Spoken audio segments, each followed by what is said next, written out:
Good morning, Steeler Nation, and happy weekend. I believe it is your Saturday, so let's start the show.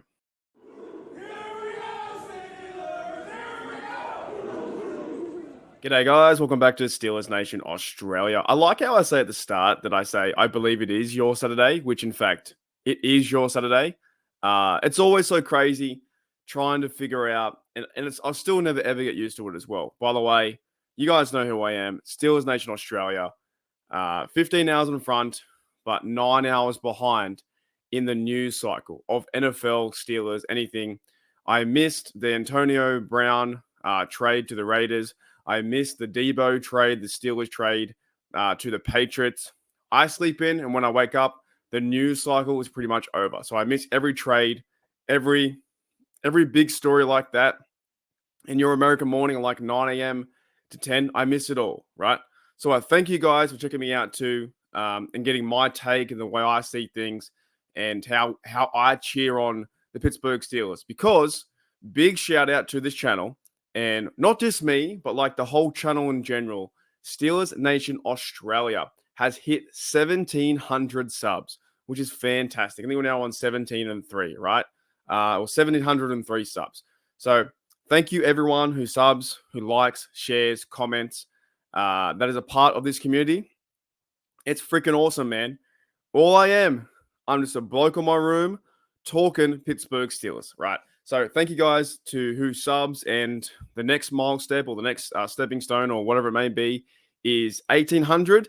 Then the one after that is 1,900. And then the next one I really want to get to is 1933, which is when the Steelers started their organization all the way back then. And then we hit 2,000 hopefully by the end of the year or end of the season when the Steelers are going to the playoffs. That'd be fantastic, right? So that's cool to see.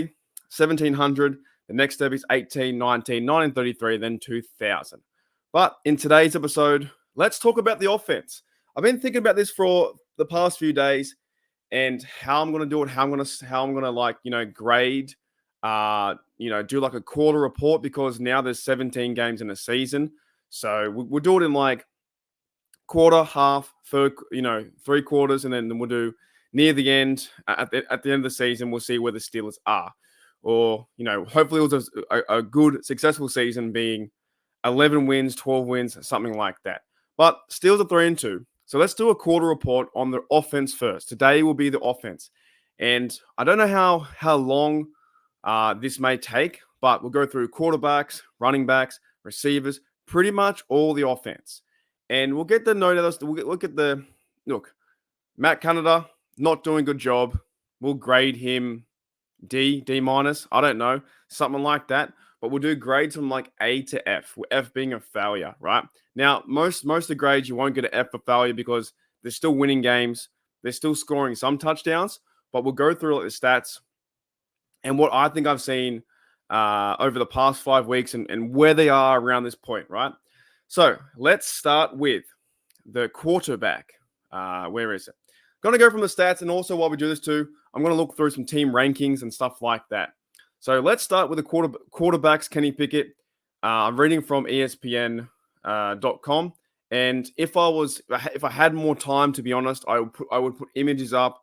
I put overlays, but I'm just reading from the site. That would take me like 3-4 hours to do.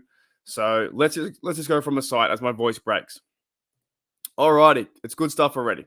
So Kenny Pickett has played 5 games, 95 completions, 159 attempts, 59% completion rate, 1,000 yards, 1,027 yards, 6.5 average, 72 longest, 5 TDs, and 4 interceptions plus 14 sacks, right? Kenny Pickett, he is a bloke that I think in the offseason we all thought was going to make a big step. You know what I'm saying? We all thought that Omar Khan had done a lot of things to, pick up new guys like Isaac Seumalo, guys like Allen Robinson, Pickens into his second year.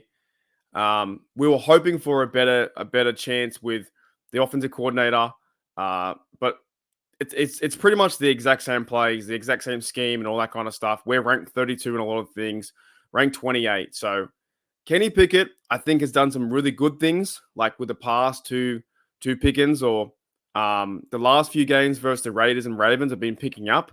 But at the start of the year, Wasn't good against the Browns. Wasn't really good against the 49ers. Couldn't move the ball down the field. That's why he's only averaging 200 yards a game. But if I'm going to grade him, and I did put a lot of expectation on Kenny Pickett this year and our quarterbacks, like even backups. I know Trubisky was in there for 5 times.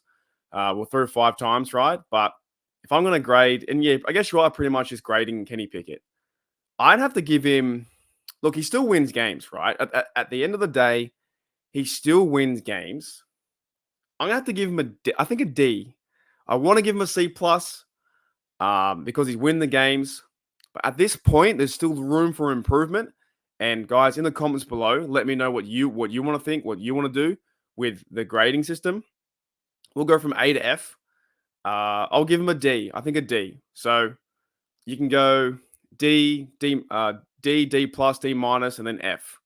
So a lot to improve on. Maybe that's a harsh grade. Maybe I should grade him D plus. Maybe something around like that. But there's still a lot to improve on, right? 4 interceptions, and there was numerous times he could have been picked off before. Numerous times where the Ravens could have ran one back for a touchdown, right?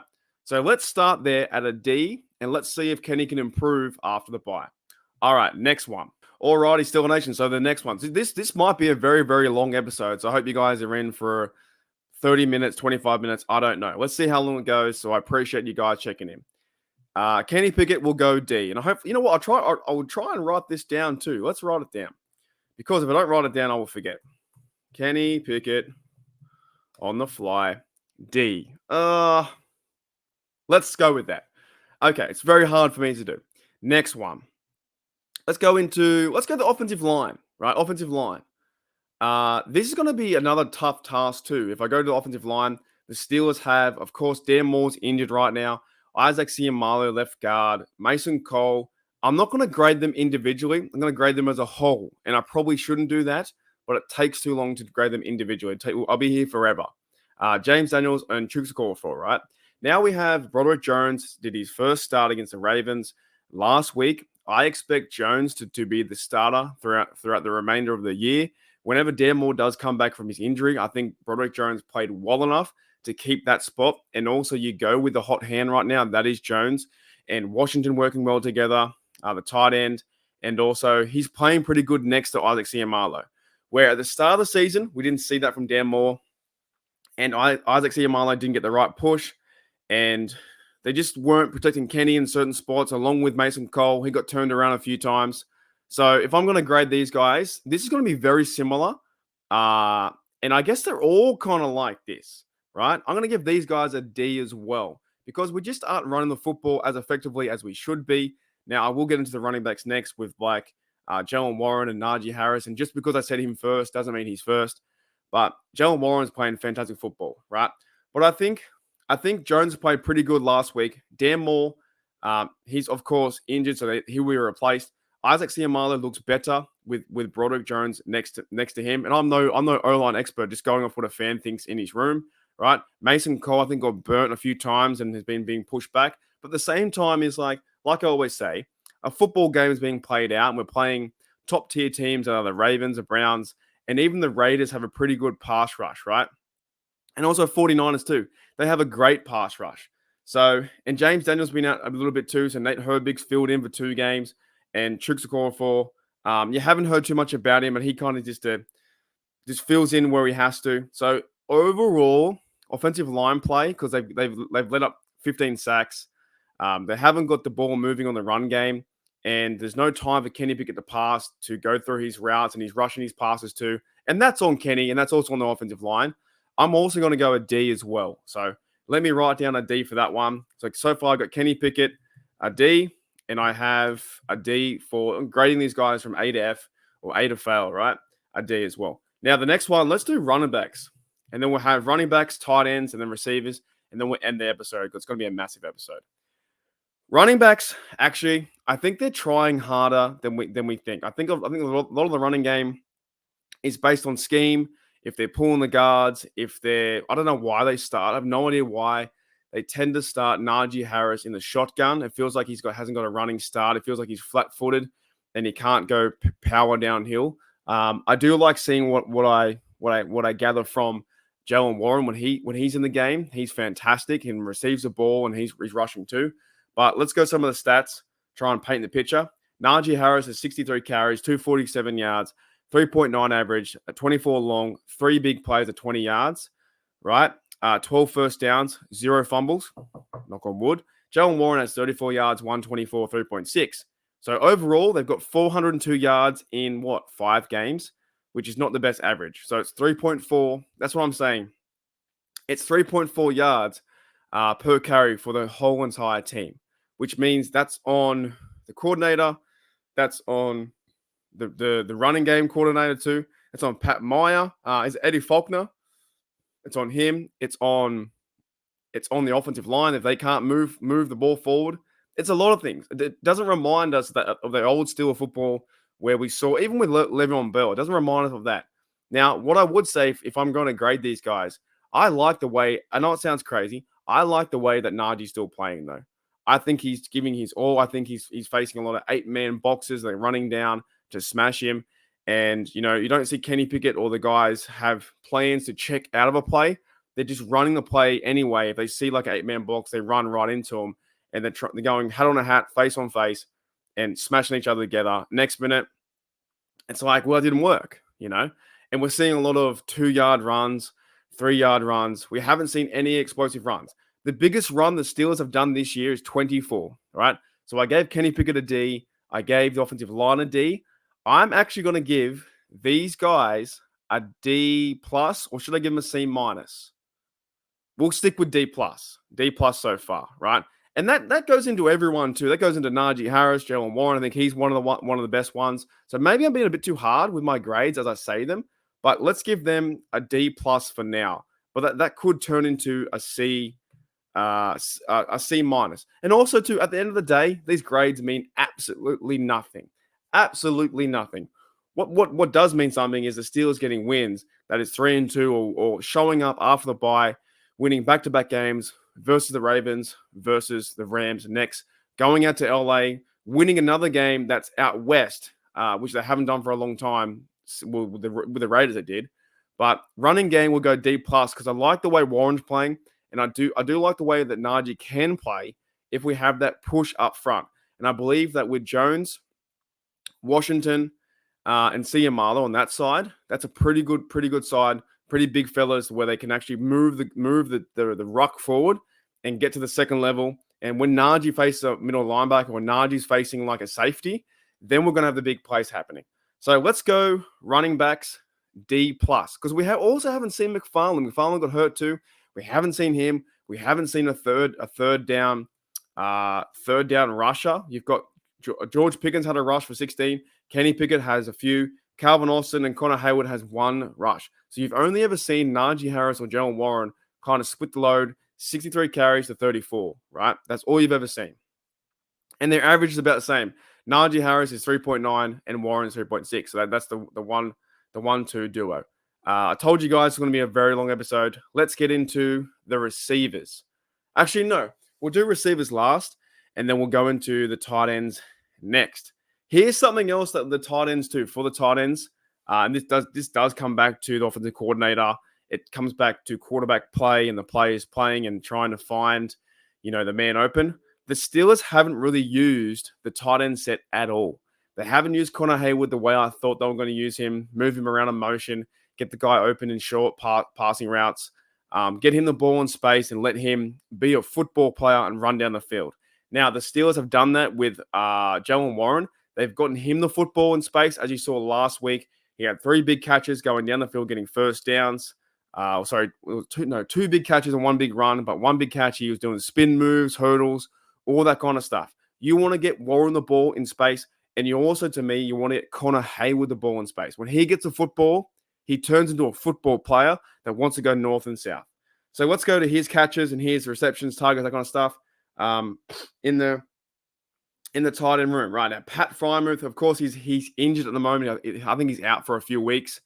Probably the next 2 or 3 weeks he'll be out. But Pat Freiermuth's played 4 games, 8 receptions, 13 targets, 53 yards, and 6.6. That's pretty bad. I've only really seen 1 or 2 good plays with Pat Frymouth when they did that play action pass. Kenny Pickett rolled out to the left and then found him for the TD. And there was another pass to the end zone that he got a TD as well. But as your primary target and tight end, I feel like I'm going to give another bad grade for the tight end as well, right?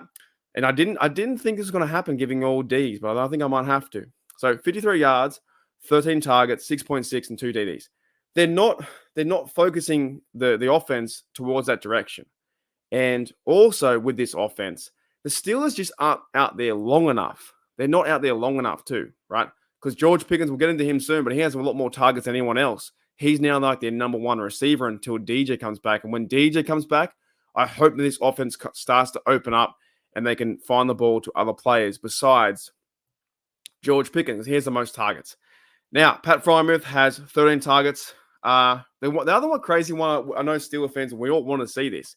We want to see Darnell Washington catch the football. He's played 5 games, more or less in rundowns. He has only one reception, and Darnell Washington has been targeted 3 times. That to me is crazy.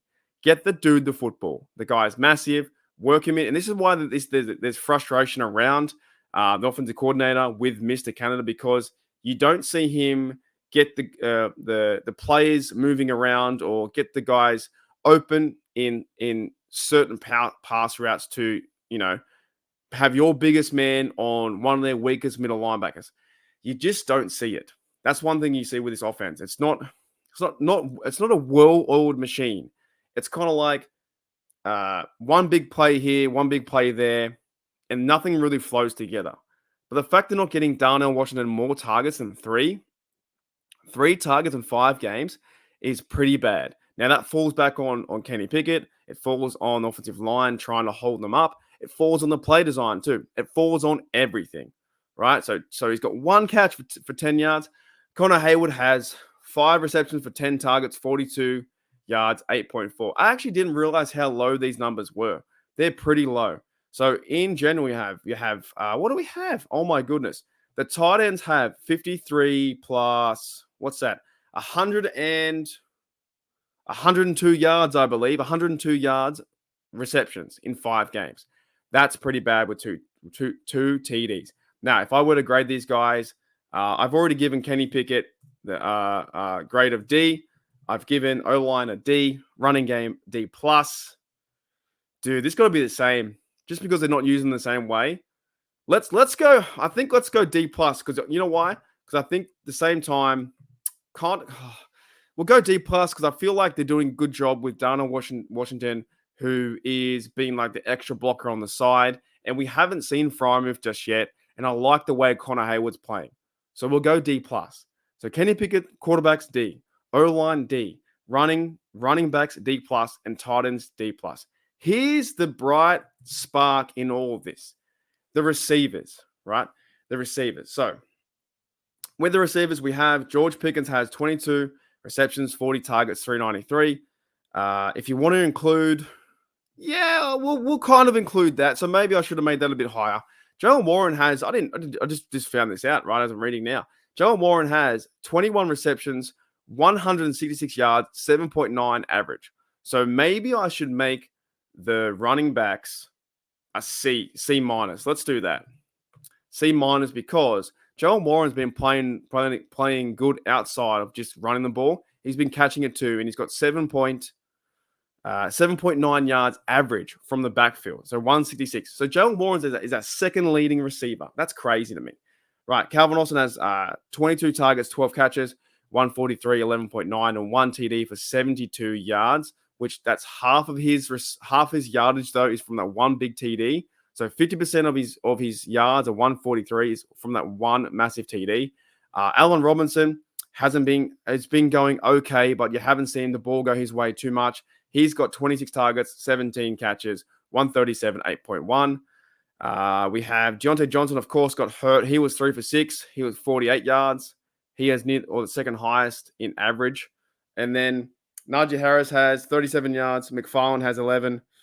And Boykin has 5, right? But with this offense right now, it's pretty much those big plays. And like we saw with Kenny Pickett finding George Pickens 10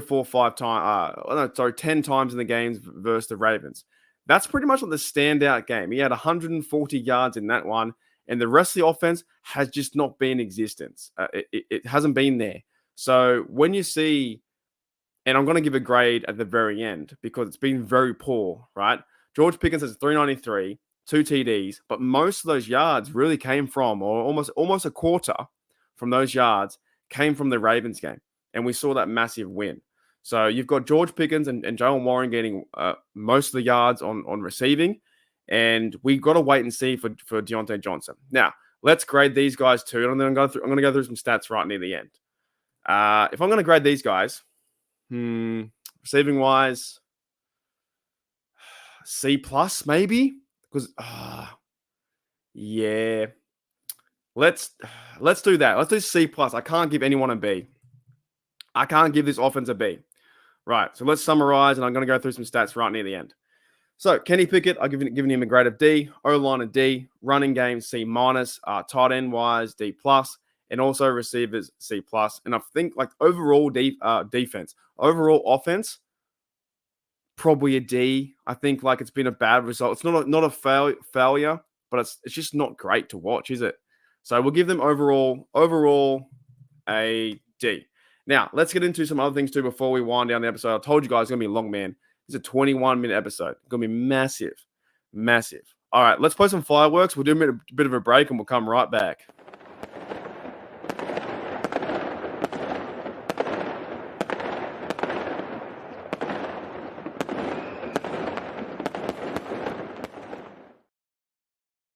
Alrighty, a good way to break it up and a good way to end the show with some stats. So I use this site called teamrankings.com, and it's fantastic, by the way. So I'm going to go through some stats, and let's just choose a few. I could bring them up, but like I said, take me ages. Take way too long to bring them up. Total offense. Let's find out whether the Steelers are ranked. And I haven't looked at these for about 3 weeks, so I'm just kind of shocked. Now, I already got to scroll down. So total offense, and these are all numbers that are true because I'm based off teamrankings.com, and I will share the article. Sorry, share the link in the site. Pittsburgh Steelers total yards per game.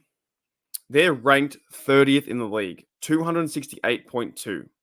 Now, last year in total, out of a full season, they were 322.6. So the only teams worse than us is the stupid Bengals, who are 264. And the Giants, who can't move the football at 255. That's pretty bad. So they're ranked 30th there. Now, let's do some other stats. Let's do plays. Plays per game is pretty key as well. Let's do plays per game. Philadelphia has 71.8 to give you reference for number one. And if I scroll down again, the Steelers are 25th in the league. They have 59 plays per game. You want plays per game around 65, 67, so we're about like one drive away, right? And that's time possession. That's all that kind of stuff. And we're looking at that too. So we're ranked 25 in the league for plays per game. What's another good one? I'm going on total offense. Yards per play will be kind of interesting to see. So Miami gets 8.3. Miami's on fire. The Dolphins are on fire. San Fran has 6.3. I can't believe Miami has 8.3. That must have been the Denver game when they're absolutely ripping it up. Pittsburgh is ranked 26 with 4.5 yards per game. And the Giants are ranked 32 with 4.0. So that's kind of crazy too. Now, the next one. Let's keep going. First downs per game. I think it's going to be really low too. San Fran has 24.8, which is insane. Miami's up there, 24. Philadelphia. The Rams have 22.8 per game, which is that's gonna be trouble for us.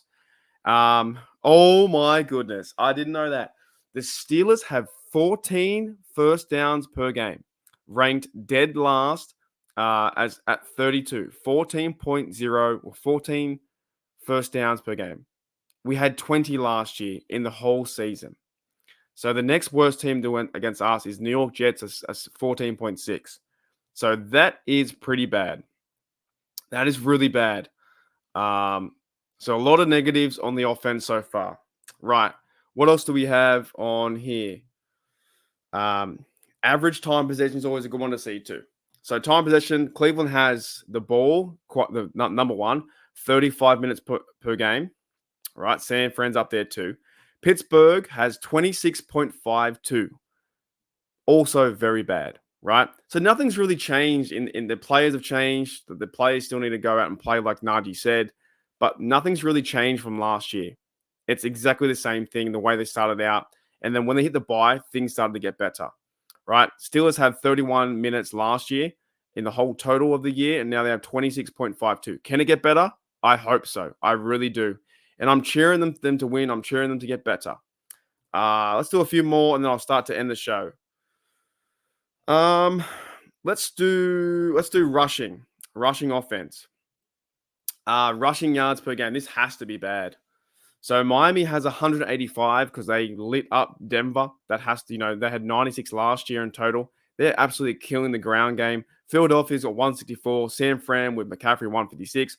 Baltimore 146. Cleveland 143. Pittsburgh 80 yards per game. Very, very poor. Cincinnati has 74 yards and Las Vegas has 71.